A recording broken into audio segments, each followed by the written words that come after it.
ശുചിത്വ കേരളം സുന്ദര Keralam green Kerala express നിങ്ങൾക്കായി അവതരിപ്പിക്കുന്നത് ശുചിത്വ മിഷൻ. എന്റെ കേരളം മാലിന്യമുക്തം.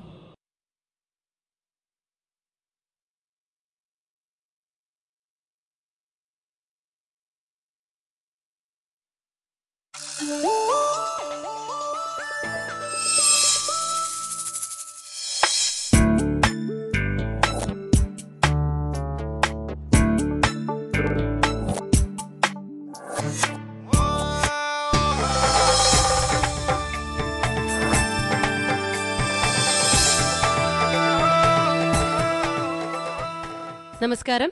ഗ്രീൻ കേരള എക്സ്പ്രസിലേക്ക് എല്ലാ പ്രേക്ഷകർക്കും സ്വാഗതം.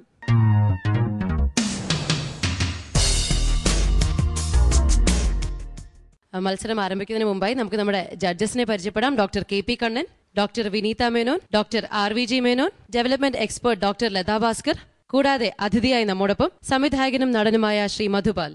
ക്യൂബ ലാറ്റിൻ അമേരിക്കയിലെ ഒരു കൊച്ചു ഗ്രാമം മാത്രമല്ല, ലോകമെമ്പാടുമുള്ള വിപ്ലവകാരികൾക്ക് ആവേശകരമായ പോരാട്ടങ്ങളുടെ കഥ പറഞ്ഞുകൊടുത്ത നാടുകൂടിയാണത്. എന്നാൽ കേരളത്തിലെ ഒരു ഗ്രാമത്തിന് ക്യൂബ മാതൃകയായിരിക്കുന്നത് മറ്റൊരു കാര്യത്തിലാണ്.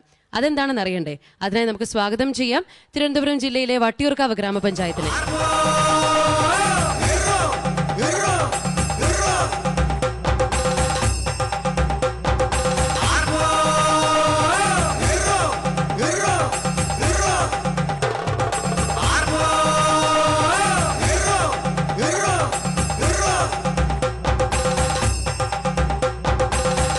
വട്ടിയൂർക്കാവ് പഞ്ചായത്തിൽ നിന്നും ഇന്നിവിടെ നമ്മോടൊപ്പം എത്തിയിരിക്കുന്നത് president advocate S. Pazhaniyapilla, vice president Shri V. Balachandran Nair, വികസന standing committee chairman Shri N. Rajendran, district programme manager doctor G. Sunilkumar, കൂടാതെ മെമ്പർ ശ്രീമതി അംബിക കുമാരി. വട്ടിയൂർക്കാവിനെ കുറിച്ച് പെട്ടെന്ന് ചോദിക്കുകയാണെങ്കിൽ എന്താ പറയാനുള്ളത്? വട്ടിയൂർക്കാവ് സ്വാതന്ത്ര്യ സമരത്തിന് മുമ്പിൽ നിന്ന ഒരു ഗ്രാമമാണ്. അവിടെ സാംസ്കാരികമായിട്ടുള്ള ഒരു പൈതൃകമുണ്ട്. രാമകൃഷ്ണ മിഷൻ്റെ ഒരു ആശ്രമമുണ്ട്. അതുപോലെ ഗുരു ഗോപിനാഥ് അദ്ദേഹത്തിൻ്റെ നടന ഗ്രാമമുണ്ട്. അതുപോലെ നമ്മുടെ പ്രൊഫസർ ഗുപ്തൻ നായർ സാറ് നമ്മുടെ പഞ്ചായത്തിൽ ജീവിച്ചയാളാണ്. നമുക്കിപ്പം വട്ടിയൂർക്കാവിന്റെ നാട്ടുവഴികളിലൂടെ ഒന്ന് സഞ്ചരിക്കാം അല്ലേ? 1938 ഡിസംബർ 22 ഇവിടെ നടന്ന വട്ടിയൂർക്കാവ് സമ്മേളനം തിരുവിതാംകൂറിന്റെ രാഷ്ട്രീയ നവോത്ഥാനത്തിന്റെ തുടക്കമായിരുന്നു. സ്റ്റേറ്റ് കോൺഗ്രസിന്റെ ആദ്യ സമ്മേളനമായിരുന്നു ഇത്. ഇതിന്റെ ഓർമ്മകൾ ഇന്ന് ഈ സ്തൂപങ്ങളിൽ ഒതുങ്ങുന്നു.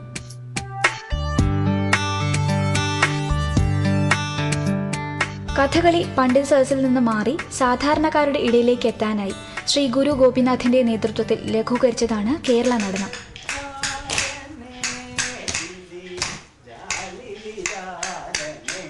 കഥകളിയും മറ്റ് പരമ്പരാഗത നൃത്തരൂപങ്ങളും സമന്വയിപ്പിച്ച് കേരള നടനം എന്ന നൃത്തരൂപം ആവിഷ്കരിച്ച ആളാണ് ഡോക്ടർ ഗുരു ഗോപിനാഥ്. അദ്ദേഹത്തിന്റെ സ്മരണാർത്ഥം കേരള സാംസ്കാരിക വകുപ്പിന്റെ കീഴിൽ പ്രവർത്തിക്കുന്ന ശ്രീ ഗുരു ഗോപിനാഥ് നടന ഗ്രാമത്തിലെ കേരള നടന ക്ലാസ്സിലാണ് ഞാനിപ്പോൾ നിൽക്കുന്നത്.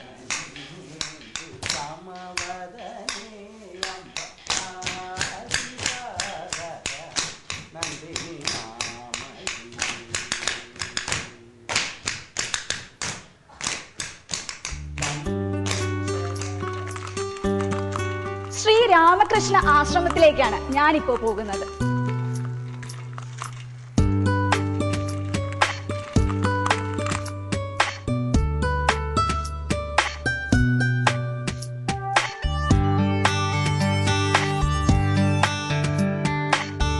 തിരുവനന്തപുരത്തുള്ള ആശ്രമമാണ് ഇന്ത്യയിലെ ശ്രീരാമകൃഷ്ണ ആശ്രമങ്ങളിൽ ഏറ്റവും പഴക്കം ചെന്നത്. ശ്രീരാമകൃഷ്ണ പരമഹംസരുടെ ശിഷ്യനായ സ്വാമി ബ്രഹ്മാനന്ദയാണ് 1916 ഈ ആശ്രമത്തിന് തറക്കല്ലിട്ടത്. പാവപ്പെട്ടവർക്ക് വേണ്ടി ആതുര ശുശ്രൂഷയും ഇവിടെ നൽകി വരുന്നു. വട്ടിയൂർക്കാവ് പഞ്ചായത്ത് പ്രധാനമായിട്ട് എന്തൊക്കെ പദ്ധതികളാണ് മുന്നോട്ട് വയ്ക്കുന്നത്? എല്ലാ മേഖലയും സമഗ്ര വികസനം വേണമെന്നുള്ള രീതിയിലുള്ള പ്രവർത്തനമാണ് വയ്ക്കുന്നത്. പ്രത്യേകിച്ച് ആരോഗ്യ മേഖലയിൽ, വിദ്യാഭ്യാസ മേഖലയിൽ, അതുപോലെ സാംസ്കാരിക മേഖലയിൽ, സോഷ്യലായിട്ടുള്ള എല്ലാ ആക്ടിവിറ്റീസിലും മുമ്പോട്ട് വരണമെന്നുള്ളതാണ് നമ്മുടെ പ്രധാന ലക്ഷ്യം. എങ്കിൽ കൂടി ഒരു ക്യൂബൻ മാതൃകയിലുള്ളൊരു പദ്ധതി ഉണ്ടല്ലേ, അതെന്താ സർ? അത് ആരോഗ്യ മേഖലയിൽ നൂതനമായിട്ടുള്ള ഒരു പ്രവർത്തനമാണ്. നമ്മുടെ ഇന്ത്യയിൽ ഇത് ആദ്യമായി പരീക്ഷിച്ചു നോക്കുവാൻ വേണ്ടിയിട്ടുള്ള തയ്യാറെടുപ്പിലായിരുന്നു. ആരോഗ്യവകുപ്പിൻ്റെ ഒരു കൂടിയാലോചന കൂടി പഞ്ചായത്തുകളിൽ ഈ പദ്ധതി നടപ്പിലാക്കണമെന്നുള്ളത്.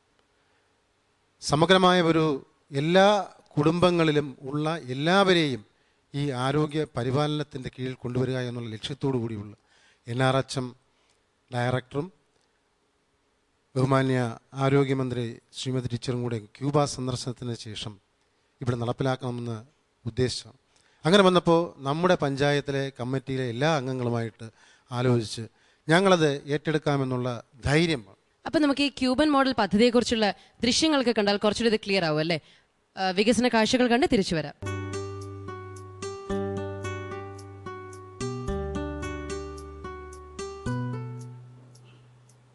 ക്യൂബൻ മോഡൽ ചികിത്സാ രീതിയുടെ ഭാഗമായിട്ടുള്ള ജീവിതശൈലി രോഗനിർണയ ചികിത്സാ ക്യാമ്പിന് മുന്നിലാണ് ഞാനിപ്പോൾ നിൽക്കുന്നത്.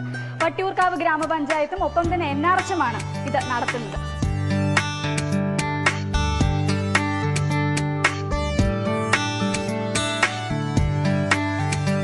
പൊതുജനാരോഗ്യ രംഗത്ത് കേരളത്തിനു മുൻപിൽ നൂതനമായൊരു പരീക്ഷണവുമായി കടന്നു വന്നിരിക്കുകയാണ് തിരുവനന്തപുരത്തെ വട്ടിയൂർക്കാവ് ഗ്രാമപഞ്ചായത്ത്.